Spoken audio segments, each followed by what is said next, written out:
So at this point, I think it's safe to say that RID has finally come to a close. The final season has wrapped up, and although I haven't quite finished it yet, those who have enjoyed the show so far have told me that I am in for a treat. The toy line's basically done at this point, with a supposed final wave on the distant horizons, but whether that comes to fruition or not is anyone's guess in the wake of Power of the Primes. And finally, images of the mysterious new Cyberverse TV series have started trickling through the gaps of the internet. Currently I think the designs look like garbage, but don't forget, everybody thought the same thing about RID when their first designs were revealed. So I still think it's a little too early to judge, although the last time on this channel that I said it's too early to judge, it turned out to be a complete flop of a show anyway, but I still don't think I should jump to conclusions. Plus, you know, it can't possibly be as bad as that same series I just mentioned. But as I was thinking about the ending of RID, as I was in a somewhat melancholic mood after 2 computer breakages in the same month, as I was loitering around, I came across a weird onesie store. It was a sort of pop-up shop in the middle of the shopping centre,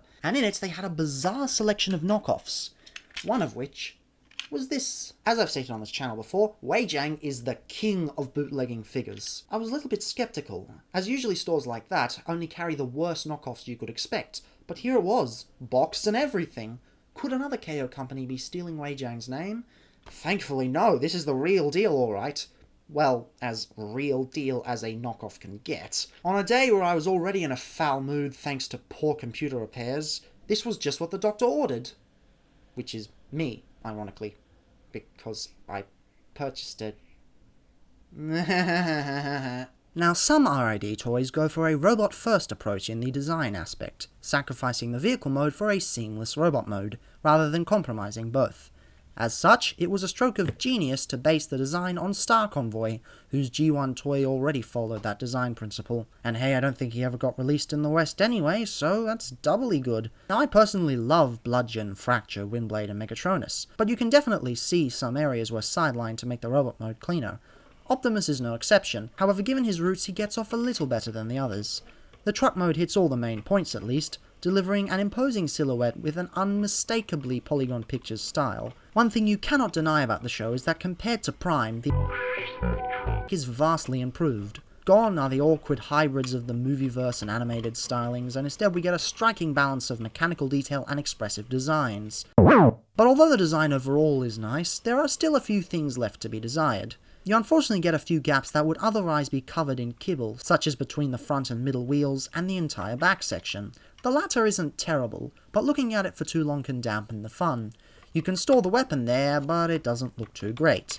And getting to this stage can be a little tricky. The concept isn't the problem, but rather the execution. See, with older Weijiang releases, they hadn't quite gotten the hang of things yet.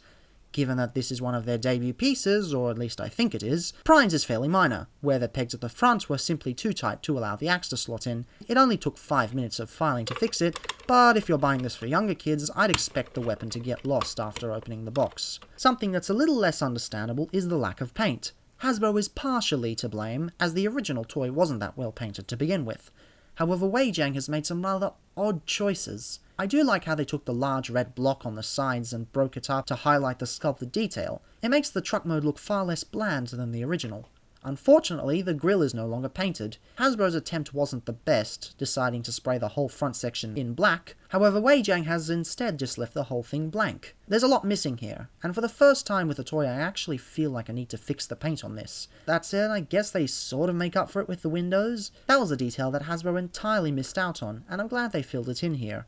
Also, props to them for removing the coded sticker and replacing it with a tampograph instead. The Weijiang logo isn't the best, but it should be just as easy to remove, and at least it isn't sculpted in like some RID figures are. In a size comparison, you can see that he towers over most modern Voyager figures.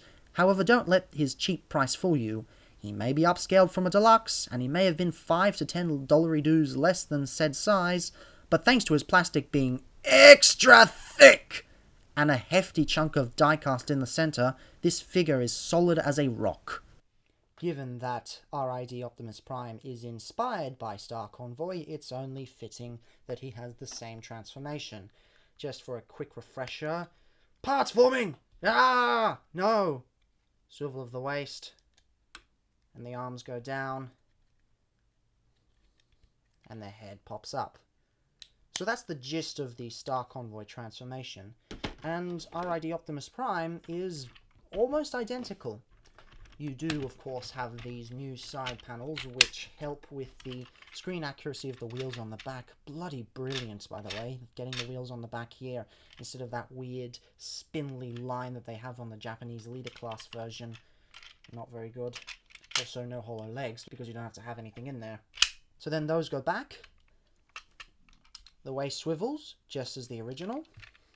The legs split, just as the original. The camera goes up, not just as the original, because that was me, and it takes a slight deviation from the original by bringing the arms out, down, and then they peg out of these 5mm pegs here, and then the arms swivel around, and they fall down. So it's carrying the spirit of the Star Convoy figure, but not the exact same steps, so that it can be more screen accurate. And then the head pops up, without folding out the chest. So that's basically Star Convoy. It is pretty much the same. Not that that's a bad thing. I mean, I love this design. I think it's damn awesome. And I just wish this had knees, but whatever. But yeah, it's inspiration. It's not just directly recreating this. And I like that. It's good. The design may have taken inspiration from Star Convoy, and there are certainly callbacks to it, but thank God this design is its own thing. Gone is a goofy, oversized chest in favour of a bulky yet contoured torso. Sure, it's technically cheating, as the grille doesn't become the chest, but for those who weren't fond of the original design, this is a nice callback, and for those who aren't, well, deal with it. The only alternative that accurately makes the front turn into the chest is the overly expensive Takara Leader Class version, and given the price and extreme rarity, I'm fine with this version. Plus that one had hollow legs, and this one doesn't, so take that as you will.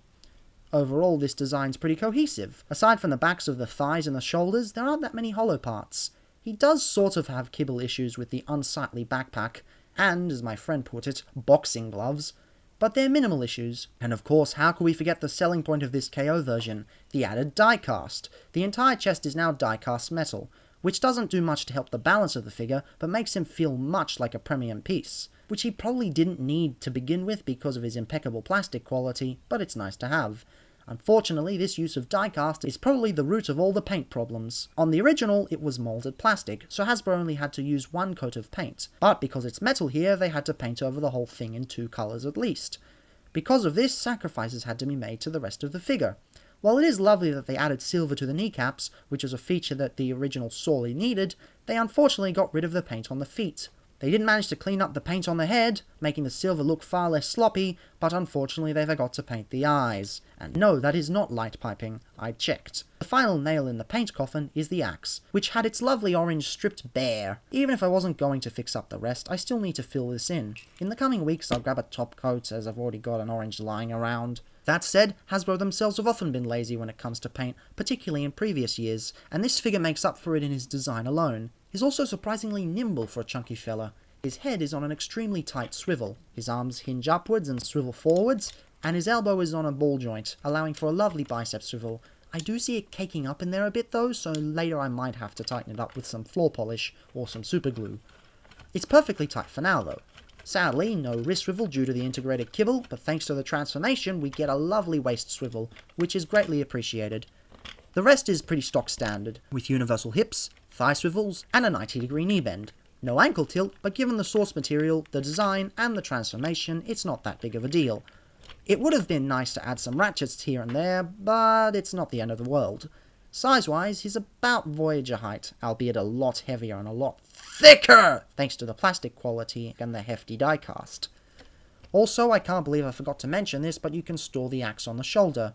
Not sure why you can do this, but I find it amusing. Do you recall the Cyber Battalion figures? I don't really own any of them, but I will give you a quick background on them. It's sort of Hasbro's attempt at upscaling Legends figures, although they aren't really upscales, they're original molds. Back at the tail end of Prime, Hasbro tried to upscale some of their Legion figures for younger audiences. Of course, they never really made it to the States because they were so poorly received at BotCon. Yes, back then BotCon was still running. So instead they went with original molds with Legend scale sensibilities, only at a larger scale. And it worked. It was good enough to get popular overseas, and then eventually they made their way to the States. Unfortunately, when you take Legend's sensibilities, it means sacrificing articulation, and these ones didn't have knee bends, and they didn't have elbow bends, and they didn't have elbow swivels, and they probably had static heads. So, in a sense, this is what Cyber Battalion should have been. Instead of an upscale of a Legends figure that doesn't exist, it's an upscale of a deluxe figure, and yes, this deluxe already did exist, featuring all of its articulation, all of its detail, and it never once treats you like a baby. You see, that's the problem I have with most one-steps and Cyber Battalion and quick change figures. They're for a younger audience, but it treats them in a dumb manner. Yes, kids don't want to transform things that take 10 minutes to do, but it's too much of the other way. You see this? This is simple enough for little kids, but there's enough here that adult collectors will enjoy it as well. It's got plenty of articulation, great callbacks to the obscure Generation 1 series, minimal kibble, great paintwork, and it's pretty cheap. If you're thinking about getting an inexpensive, simple Transformer for kids, then this is a great choice. But if you're also thinking of getting this design in a larger scale to scale better with your deluxes, then this might just be the choice for you. Either way, it works well. It does the best of both worlds. Had it been a little bit more complex, it would have had a higher score, but Hasbro didn't put much complexity into this figure. Unfortunately, it's not like RID Bludgeon or RID Fracture. But it's still a very good figure, and I'm not going to pick up the Bumblebee one, but I am very fond of this one. Now, if Hasbro put a little bit more money into their simpler figures and made them like this, then they would fly off the shelves. We live in an age where inflation's going up, so you might as well charge a bit more even if it's for little kids. I mean, if parents are willing to pay $99 on one of those hatching egg thingamabobs, then they should be able to spend $40 on a toy like this. Don't think I haven't noticed. I see what's popular. And unfortunately, it's not Transformers. Such is life, such is life.